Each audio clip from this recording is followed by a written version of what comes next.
Hello, happy Beltane. I'm the Deputy Disabilities Officer and the District Liaison for the South East. I would have loved to have sung you a song for Beltane, but we have some very strict rules about not using cruel and unusual punishment in the disabilities time. So instead, I'd like to talk to you about poetry. Now, I promise the headwear will make sense a little bit later after the talk. I am not a professional poet, but I am a really enthusiastic amateur. In April, the disabilities team invited folks to join in National Poetry Writing Month, or NaPoWriMo for short. Poetry has always been a really important way of expressing myself. I wrote poetry from a very young age, and I have a really concrete memory of being bought a Collins paperback thesaurus for Christmas in 1984. It really lit something in me. The idea that words could be carefully selected to hone their meaning. So I'd like to share with you a very brief extract of a poem that I wrote about writing poetry and that captured that moment for me.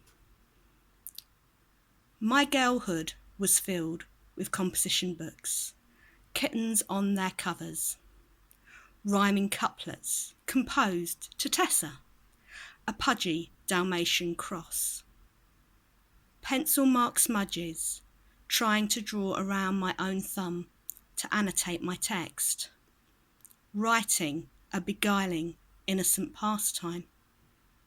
I didn't possess the language to depict horrors, just puppies and ponies. Christmas 1984, my stocking held the Collins paperback thesaurus in A to Z form. I realised instead of pudgy, I could say chubby, chunky, dumpy, fat, fleshy, plump, roly-poly, rotund, or tubby. I had a treasury of words, a gift of a wide vocabulary. I studied English literature at college and university. I studied Sylvia Plath, her poetry, and her semi-autobiography, The Bell Jar. What I loved about the poetry of Sylvia Plath was how she used it as a vehicle to express her breakdown and recovery through her poetry and fiction, though she would later go on to lose the battle with her mental health. I would later go on to use my own poetry as a way of navigating my physical and mental health issues. I was diagnosed with epilepsy when I was 17, and my poetry was an amazing outlet for me to delve into how my disability was impacting on me. I often use the image of the lightning blasted tower from Tarot. The first poem I shared with the Disabled Pagans Voices project was Any Cage in a Storm, which is about wanting both a physical place of safety when my own internal lightning backfires, and not wanting to be alone. So again, I'd like to share another fragment. My tower has a tendency to get spectacularly lightning blasted, while I can fully appreciate from the tarot perspective that the tearing down of old structures is an amazing opportunity to prick through the rumble and build stunning new minarets. It gets old fast. So maybe I don't want a song. Maybe fashion me a cage instead that will protect me from the thunderclouds and flashes. But crawl inside with me when the weather turns. Who wants to be alone in a storm? Epilepsy is, like many chronic conditions, comorbid with depression and anxiety. At times this has struck, poetry has been my safe space to release and explore more challenging emotions.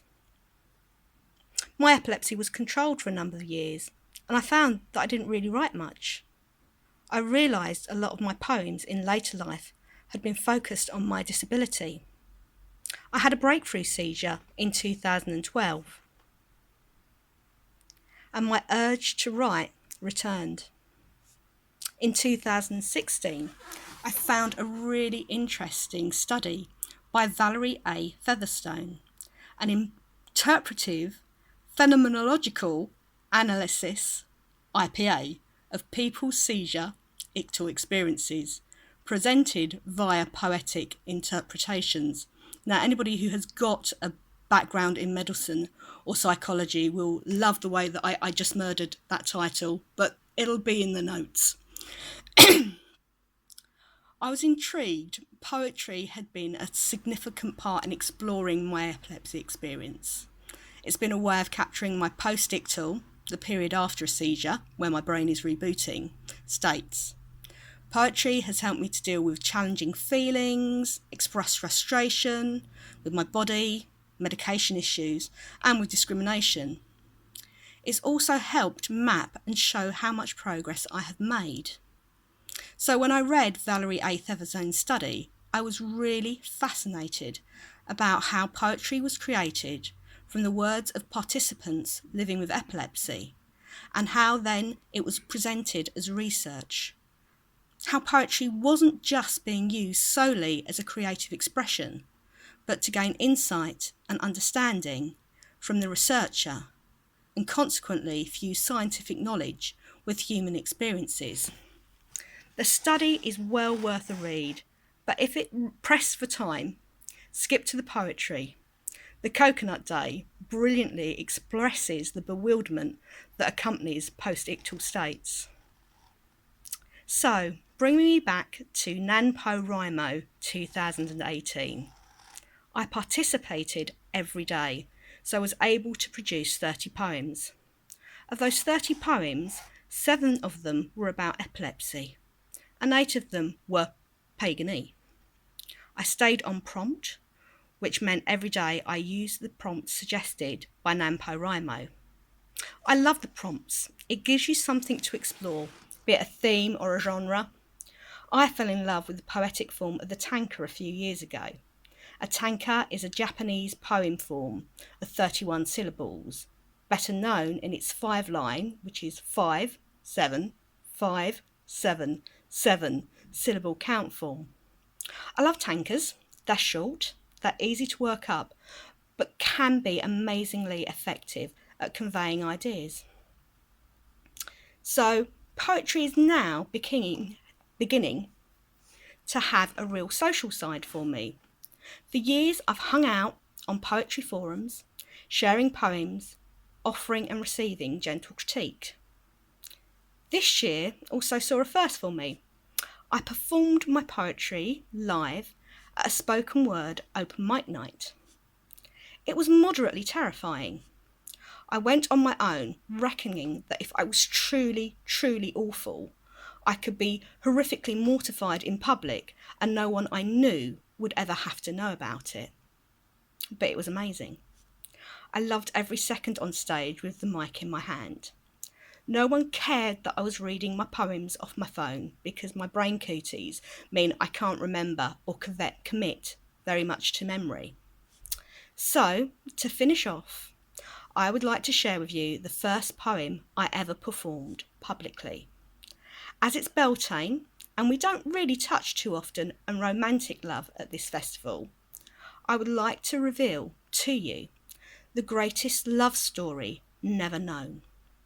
It was from a NaPoWriMo prompt in 2016, where we were invited to write a poem from the perspective of a minor character in a fairy tale.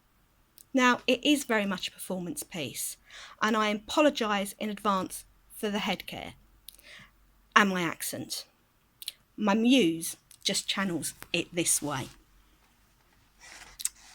Oh, Grandma.